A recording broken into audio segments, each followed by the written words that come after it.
মতো না। এটা আজকে আমাদের সবচেয়ে বড় খুশি ঈদের দিনে আমরা বাংলাদেশ নতুন করে স্বাধীন করছি। আজকে আমরা বাংলাদেশ নতুন স্বাধীন করছি, আমরা নতুন স্বাধীনতা অর্জন করছি। কোনি হাসিনা পালাইছে, তাই স্বাধীন করছি আমরা।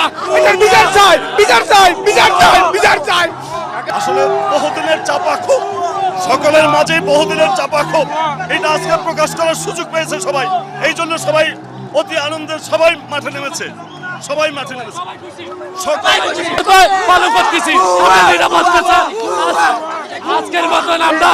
আজকের মতো আমরা মুক্ত। আমাদের সরকার যখন পদত্যাগ করতে চায়, আমরা তখন পদত্যাগ করতে দাবি জানাইতে চাই। আমরা সবাই বলুন করতে চাই, আমরা খুশি হয়ে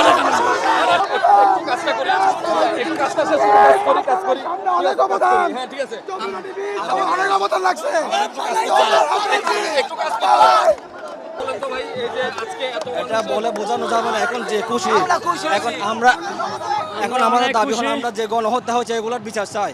উনি তো ফালাইছে, উনার সাঙ্গ যারা আছে সবাইকে ফালাতে হবে। সবার যা বাংলাদেশ যাতে ওদের হাসতাম না হয় এটা নিশ্চিত করতে হবে। আমাদের দাবি সফল হইলো ভাই। আমরা যেটা চেয়েছিলাম সেটা আমরা পেয়েছি। শত রক্তের বিনিময়ে, আমাদের ভাইদের রক্তের বিনিময়ে।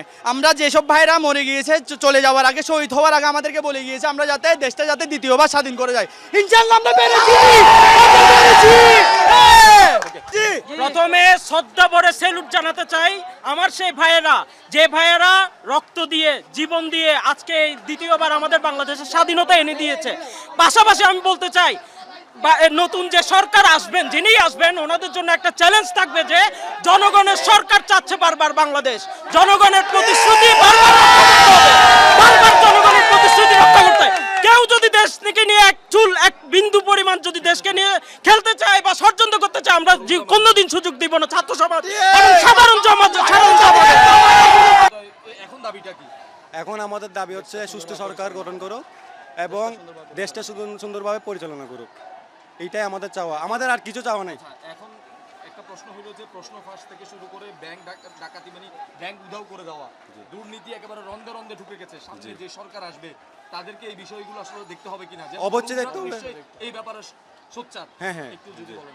ওনাদেরকে অবশ্যই দেখতে হবে সরকারটা, যেহেতু আমাদের অনেক কষ্টের মাধ্যমে আমরা এই সরকারকে আশা করছি। আশা করি ওনারাই আমাদের কথা শুনবে। ইনশাআল্লাহ আমরা সফল হব। এবার যেহেতু সফল হয়েছে, আগামীকাল সফল, সবকিছুই সফল হবে ইনশাআল্লাহ।